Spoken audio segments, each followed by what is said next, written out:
जय हिंद दोस्तों, दीप ज्योति स्टडी में आप सभी का स्वागत है। रेलवे की ओर से एक और नोटिस आया हुआ है, उसी के बारे में हम आज बात करने वाले हैं। तो चलिए चलते हैं बिना किसी देरी के इस नोटिस की ओर बात करते हैं। सबसे पहले government of India ministry of railways RRB. RRB मतलब होता है रेलवे रिक्रूटमेंट बोर्ड, उसकी ओर से नोटिफिकेशन आया है। उसका नंबर है सेंट्रलाइज्ड एम्प्लॉयमेंट नोटिस नंबर 07/2024। अब इस कौन से कैटेगरी के लिए ये वैकेंसी आया हुआ है, तो बात करते हैं recruitment of the various post of ministerial and isolated category. किसके लिए है, तो ये है मिनिस्टीरियल एंड आइसोलेटेड कैटेगरी के लिए पोस्ट होने वाला है। और ये पोस्ट किनके लिए है, तो रेलवे में जो स्कूल होता है उनके लिए टीचर का वैकेंसी है, जो कि मिनिस्टीरियल एंड आइसोलेटेड कैटेगरी के अंतर्गत। इसमें अलग अलग 16 प्रकार के पोस्ट आए हुए हैं, जो कि 2021 के बाद पोस्ट नहीं आया था और बहुत दिनों के बाद ये पोस्ट आया हुआ है। तो इसमें नए प्रकार के 16 प्रकार के पोस्ट इसमें है। अलग अलग सभी का पे लेवल होने वाला है, इनिशियल पेमेंट सबका अलग है, मेडिकल स्टैंडर्ड भी सभी का अलग रहने वाला है। एज कैलकुलेशन जो होगा वो 1/1/2025 के हिसाब से एज कैलकुलेशन किया जाएगा। और टोटल वैकेंसी की बात करें तो टोटल वैकेंसी अलग अलग आरआरबीज के हिसाब से अलग अलग वैकेंसी सभी में है। ठीक है। अब बात करते हैं सबसे पहले ओपनिंग डेट की। तो ओपनिंग डेट मतलब आपका ऑनलाइन एप्लीकेशन स्टार्ट कब से होगा, तो यह ऑनलाइन एप्लीकेशन स्टार्ट होगा 7 जनवरी 2025 से आपका ऑनलाइन एप्लीकेशन स्टार्ट रहने वाला है। ठीक है। क्लोजिंग डेट मतलब अंतिम तिथि ऑनलाइन आवेदन, जो कि ये जो भी एग्जाम होगा ये सीबीटी के थ्रू होगा। एग्जाम मतलब सीबीटी मतलब होता है कंप्यूटर बेस्ड टेस्ट रहने वाला है। ठीक है। ऑनलाइन एप्लीकेशन की अंतिम तिथि क्या है, तो 6 फरवरी 2025 आपका अंतिम तिथि होने वाला है। तो अभी बताया कि इसमें 16 प्रकार के पोस्ट है, अलग अलग पे लेवल है, सभी का मेडिकल स्टैंडर्ड अलग अलग है। तो इनके बारे में हम विस्तार से जानते हैं। ठीक है। सबसे पहला है नेम ऑफ द पोस्ट है, पे लेवल पर मंथ 7 सीपीसी के अकॉर्डिंग है। फिर इनिशियल पेमेंट रहने वाला है, मेडिकल स्टैंडर्ड होने वाला है। फिर एचएस ऑन 1/1/2025 के हिसाब से आपका एज कैलकुलेट किया जाएगा। टोटल वैकेंसी की बात करें तो ऑल आरआरबी 18 जोन में सभी क्या है डिवाइड होने वाला है। ठीक है। सबसे पहले है आपका पोस्ट ग्रेजुएट। सबसे पहले पोस्ट नेम की बात कर रहे हैं, तो post graduate teacher of different subject, इसके लिए 8 पे लेवल रहने वाला है। 8वां वेतनमान लागू होगा इसके लिए। इनिशियल पेमेंट की बात करें तो इनिशियल पेमेंट होगा 47,600 रुपया आपका इनिशियल पेमेंट रहने वाला है। मेडिकल स्टैंडर्ड की बात करें तो मेडिकल है आपका C2 मेडिकल स्टैंडर्ड रहने वाला है। फिर है एज मतलब एज कब से काउंट किया जाएगा, तो एज होगा आपका 1 जनवरी 2025 से काउंट होगा। तो इनके लिए post graduate teacher of different subject के लिए 18 से 48 साल आपका एज रहने वाला है। इसके अकॉर्डिंग इसके बाद भी आपको एज में रिलैक्सेशन आपको मिलेगा। किसके लिए मिलेगा, क्योंकि कोविड पैंडेमिक की वजह से 3 साल का एज आपको 3 साल का एज रिलैक्सेशन मिलने वाला है। एज रिलैक्सेशन ठीक है आपको मिलेगा। अब इसमें टोटल वैकेंसी की बात करें तो 187 मतलब 187 पोस्ट टोटल रहने वाला है। किसके लिए, post graduate teacher of different subject के लिए। सेकंड नंबर है साइंटिफिक सुपरवाइजर इकोनॉमिक्स ट्रेनिंग के लिए 7 पे लेवल आपका होने वाला है। 7 पे लेवल। और इनिशियल पेमेंट की बात करें तो 44,900 रुपया आपका इनिशियल पेमेंट होने वाला है। मेडिकल स्टैंडर्ड की बात करें तो इसमें B1 मेडिकल स्टैंडर्ड होने वाला है। ठीक है। अब फिर बात करते हैं एज कैलकुलेशन की, तो एज आपका 18 से 38 साल। ठीक है। 18 to 38 ईयर। और इसके बाद भी आपको 3 साल का इसमें एज रिलैक्सेशन मिलने वाला है। टोटल वैकेंसी है इसमें 3। ठीक है। 3 आपका टोटल वैकेंसी है। किनके लिए, साइंटिफिक सुपरवाइजर इकोनॉमिक्स ट्रेनिंग के लिए। नेक्स्ट है आपका trained graduate teacher of different subject, इसके लिए पे लेवल आपका 7 पे लेवल रहने वाला है एस पर 7 सीपीसी के अकॉर्डिंग। ठीक है। इनिशियल पेमेंट की बात करें तो 44,900 रुपए आपका पेमेंट होने वाला है। मेडिकल स्टैंडर्ड है आपका C2 का मेडिकल स्टैंडर्ड रहेगा। 1/1/2025 की स्थिति में आपका 18 से 48 साल आपका एज होगा। ठीक है। तभी इसके लिए आप एलिजिबल रहने वाले हैं। टोटल वैकेंसी है, सबसे ज्यादा अगर वैकेंसी है तो इसी में है आपका 338 मतलब 338 पोस्ट इसमें होने वाला है। किसके लिए, trained graduate teacher of different subject के लिए। ठीक है। फिर बात करते हैं chief law assistant. Chief law assistant इसके लिए पे लेवल 7 पे लेवल रहने वाला है। और इनिशियल पेमेंट है आपका 44,900 रुपए। मेडिकल स्टैंडर्ड आपका होने वाला है C1 का मेडिकल स्टैंडर्ड होगा। और एज 1/1/2025 के अकॉर्डिंग आपका 18 से 43 साल आपका एज रहने वाला है। ठीक है। फिर है आपका 54 इसमें टोटल वैकेंसी है। ठीक है। ये 54 जो वैकेंसी है ये ऑल जोन में 18 जोन में सब डिवाइड होगा। ठीक है। नेक्स्ट बात करते हैं तो पब्लिक प्रोसिक्यूटर में आपका 7 पे लेवल रहने वाला है। इनिशियल पेमेंट होगा आपका 44,900 रुपए।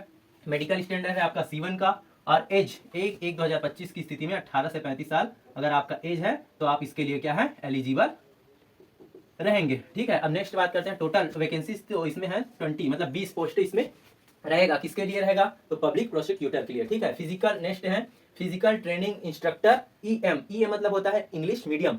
जो छात्र है या जो स्टूडेंट इंग्लिश मीडियम वाले हैं, हिंदी मीडियम इसमें नहीं चलेगा, इंग्लिश मीडियम ओनली क्या रहेगा, English medium. Physical training instructor English medium. ठीक है। इसके लिए पे लेवल क्या होने वाला है तो 7 पे लेवल रहेगा। फिर इनिशियल पेमेंट है आपका 44,900 रुपए आपका इनिशियल पेमेंट होने वाला है। फिर मेडिकल स्टैंडर्ड की बात करें तो इसमें C2 मेडिकल स्टैंडर्ड होने वाला है, ठीक है। एज की बात करें तो 18 से 48 साल आपका एज कैलकुलेट किया जाएगा, ठीक है। टोटल पोस्ट की बात करें तो इसमें 18 मतलब 18 पोस्ट रहेगा, ठीक। नेक्स्ट बात करते हैं साइंटिफिक असिस्टेंट ट्रेनिंग के लिए 6 पे लेवल आपका रहेगा, 6 पे लेवल होने वाला है, ठीक है। और इनिशियल पेमेंट की बात करें तो 35,400 रुपए आपका इनिशियल पेमेंट होगा। B1 मेडिकल स्टैंडर्ड क्या होगा, B1 आपका मेडिकल स्टैंडर्ड रहने वाला है। एज कैलकुलेशन कब से 18 से 48 साल आपका एज कैलकुलेट किया जाएगा। 1/1/2025 के हिसाब से आपका एज कैलकुलेट किया जाएगा कि आपका एज 18 से 36 साल है या 18 से 38 साल। किसके लिए है ये, साइंटिफिक असिस्टेंट ट्रेनिंग के लिए 18 से 38 साल, ठीक है। 1/1/2025 के हिसाब से कैलकुलेट किया जाएगा। टोटल पोस्ट है 2 पोस्ट है पूरे आरआरबीज में। सबसे कम पोस्ट कहा जाए तो इसमें सबसे कम पोस्ट है इसी का है, किसका है, साइंटिफिक असिस्टेंट ट्रेनिंग के लिए। नेक्स्ट है आपका जूनियर ट्रांसलेटर हिंदी। तो जूनियर ट्रांसलेटर हिंदी जो कि पोस्ट है, इसमें कौन सा पे लेवल होगा, तो इसमें पे लेवल है आपका 6 पे लेवल आपका होने वाला है, ठीक है। और इनिशियल पेमेंट की बात करें तो 35,400 रुपया आपका इनिशियल पेमेंट होगा। मेडिकल स्टैंडर्ड की बात करें तो C2 आपका मेडिकल स्टैंडर्ड रहने वाला है। इसमें एज की बात करें तो एज है आपका 18 से 36 साल। कब से काउंट किया जाएगा, 1/1/2025 के हिसाब से काउंट किया जाएगा। टोटल पोस्ट की बात करें तो टोटल वैकेंसीज है आपका 130 मतलब 130 पोस्ट होने वाला है। फिर बात कर लेते हैं नेक्स्ट सीनियर पब्लिसिटी इंस्पेक्टर। इसके लिए 6 पे लेवल आपका होने वाला है, 6 पे लेवल, ठीक है। पे लेवल आपका 6 पे लेवल। और इनिशियल पेमेंट की बात करें तो 35,400 रुपया आपका इनिशियल पेमेंट होगा। और मेडिकल स्टैंडर्ड की बात करें तो C1 आपका मेडिकल स्टैंडर्ड होने वाला है। फिर एज काउंट होगा 1/1/2025 के हिसाब से 18 से 36 साल। और कब से काउंट किया जाएगा, 1/1/2025 के हिसाब से 18 से 36 साल आपका एज होना अनिवार्य है। इसके अकॉर्डिंग इन सभी में एज रिलैक्सेशन आपको मिलने वाला है। कितने ईयर का, 3 साल का। 3 साल का एज रिलैक्सेशन मतलब आयु सीमा में आपको छूट मिलने वाला है, ठीक है। उसके बाद बात करते हैं टोटल वैकेंसीज की। तो टोटल वैकेंसीज है इसमें 3, ठीक। अब नेक्स्ट है आपका staff and welfare inspector. Staff and welfare inspector जो कि पोस्ट है, इसके लिए आपका 6 पे लेवल आपको मिलेगा। कौन सा लेवल, 6 पे लेवल आपको मिलेगा। और इनिशियल पेमेंट है आपका 35,400 रुपए इनिशियल पेमेंट रहने वाला है। मेडिकल स्टैंडर्ड है C1 का आपका मेडिकल स्टैंडर्ड होने वाला है। एज काउंट कब से कब तक, तो 18 से 36 साल आपका एज होना अनिवार्य है, ठीक है। इसमें भी आपको एज रिलैक्सेशन मिलेगा। टोटल वैकेंसी है आपका 59 मतलब 59 पोस्ट आपका इसमें है। ऑल आरआरबीज मतलब सभी जोन के लिए, ठीक है। उसमें डिवाइड किया जाएगा 59 पोस्ट को। इसी प्रकार में आपका लाइब्रेरियन। तो लाइब्रेरियन में आपका है 7 पे लेवल। कौन सा पे लेवल है, 6 पे लेवल। 6 पे लेवल आपको मिलने वाला है, ठीक है, मिलेगा आपको। इनिशियल पेमेंट है आपका 35,400 रुपए आपका इनिशियल पेमेंट रहने वाला है। मेडिकल स्टैंडर्ड की बात करें तो C2 आपका मेडिकल स्टैंडर्ड रहेगा। एज की बात करते हैं तो एज है आपका 18 से 33 साल एज होना चाहिए, ठीक है। जो भी कैंडिडेट इस फॉर्म को अप्लाई करेंगे उसका एज होना चाहिए 18 से 33 साल। इसके अकॉर्डिंग भी आपको एज रिलैक्सेशन मिलने वाला है। टोटल पोस्ट की बात करें तो इसमें टोटल पोस्ट है 10 पोस्ट। अब बात कर लेते हैं म्यूजिक टीचर फीमेल। इसमें केवल महिलाओं को लिया जाएगा। म्यूजिक टीचर के लिए किसको लिया जाएगा, तो फीमेल केवल और केवल महिलाओं को लिया जाएगा। और उसको कौन सा पे लेवल मिलेगा, 6 पे लेवल मिलेगा। किनको, केवल महिलाओं को, ठीक है। इसमें इनिशियल पेमेंट की बात करें तो इसमें 35,400 रुपए आपका इनिशियल पेमेंट आपको मिलने वाला है, ठीक है। मेडिकल स्टैंडर्ड की बात करें तो इसमें C2 मेडिकल स्टैंडर्ड होगा। और एज की बात करें तो एज आपका रहने वाला है 18 से 48 साल आपका एज होने वाला है। अब बात कर लेते हैं टोटल वैकेंसी। तो टोटल वैकेंसी है इसमें 3। टोटल वैकेंसी की बात करें तो टोटल वैकेंसी है 3। नेक्स्ट पोस्ट है आपका primary railway teacher of different subject. Primary railway teacher of different subject के लिए कौन सा पे लेवल होगा, तो 6 पे लेवल आपका होगा, 6 पे लेवल।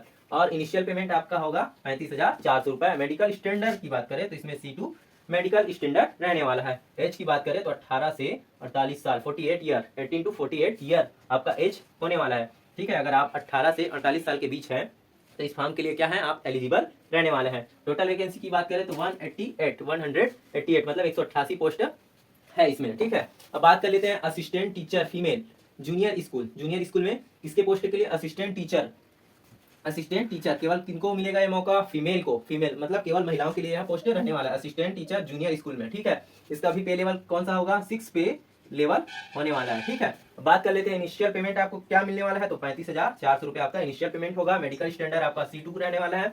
एज होगा आपका 18 से 48 साल। अगर आप 18 से 48 साल के हैं तो आप इसके लिए फॉर्म अप्लाई कर पाएंगे। टोटल वैकेंसी की बात करें तो इसमें है 2 पोस्ट, केवल और केवल 2 पोस्ट है। अब बात कर लेते हैं laboratory assistant school. Laboratory assistant school के लिए है, जिसमें 4th पे लेवल आपको मिलने वाला है, ठीक है। 4th पे लेवल आपको मिलेगा। और इनिशियल पेमेंट क्या रहने वाला है, तो इनिशियल पेमेंट है 25,500 रुपये इनिशियल पेमेंट होगा। मेडिकल स्टैंडर्ड की बात करें तो मेडिकल स्टैंडर्ड आपका है C2। फिर एज 1/1/2025 की स्थिति में आपका 18 से 48 साल 48 ईयर 18 to 48 ईयर अगर एज है आप, तो इसके लिए आप क्या है, एलिजिबल रहने वाले हैं। ठीक है, टोटल वैकेंसी कितना है ऑल आरआरबीज के लिए 7, केवल और केवल कितना पोस्ट है, 7 पोस्ट है। अब बात कर लेते हैं, लास्ट है अपना 16 प्रकार का वैकेंसी है, उनका नाम है, नेम ऑफ द पोस्ट, तो lab assistant grade 3 chemist and metallurgist, इनका नाम है लैब असिस्टेंट ग्रेड 3 में केमिस्ट एंड मेटलर्जिस्ट। इनके लिए पे लेवल होगा सेकंड पे लेवल। कौन सा पे लेवल, सेकंड पे लेवल। यह है आपका इनिशियल पेमेंट की बात करें तो 19,900 रुपए आपको मिलेगा। ठीक है, इनिशियल पेमेंट। अब मेडिकल स्टैंडर्ड की बात करें तो इसमें है B1 आपका मेडिकल स्टैंडर्ड रहने वाला है। ठीक है, और एज की बात करें तो 1/1/2025 की स्थिति में आपका एज होना चाहिए 18 से 33 साल के अगर हैं आप, तो इस पोस्ट के लिए lab assistant grade 3 chemist and metallurgist के लिए एलिजिबल है। 18 से 33 साल अगर आपका एज है तब। नेक्स्ट है आपका टोटल वैकेंसी, तो टोटल वैकेंसी इसमें 12 मतलब 12 पोस्ट है इसमें, इसके लिए लैब असिस्टेंट ग्रेड 3 के लिए। तो ये रहा कंप्लीट नोटिफिकेशन। ये नोटिफिकेशन जो कि आया है government of India ministry of railways मतलब RRB railway recruitment board, notice number 07/2024। Complete notification online application 7 जनवरी 2025 से स्टार्ट होगा। क्लोजिंग डेट आपका 6 फरवरी 2025 रहने वाला, लगभग 1 महीने का समय आपको मिलेगा। एज में भी सभी आपका एज रिलैक्सेशन आपको मिलने वाला है सभी पोस्ट के लिए आपको 16 प्रकार के पोस्ट हैं, सभी का पे लेवल अलग अलग है, इनिशियल पेमेंट अलग है। तो मेरे द्वारा दी गई जानकारी अगर आपको अच्छा लगे तो प्लीज मेरे चैनल को लाइक शेयर सब्सक्राइब कीजिए और मेरे चैनल को अधिक से अधिक सपोर्ट करें। जय हिंद दोस्तों।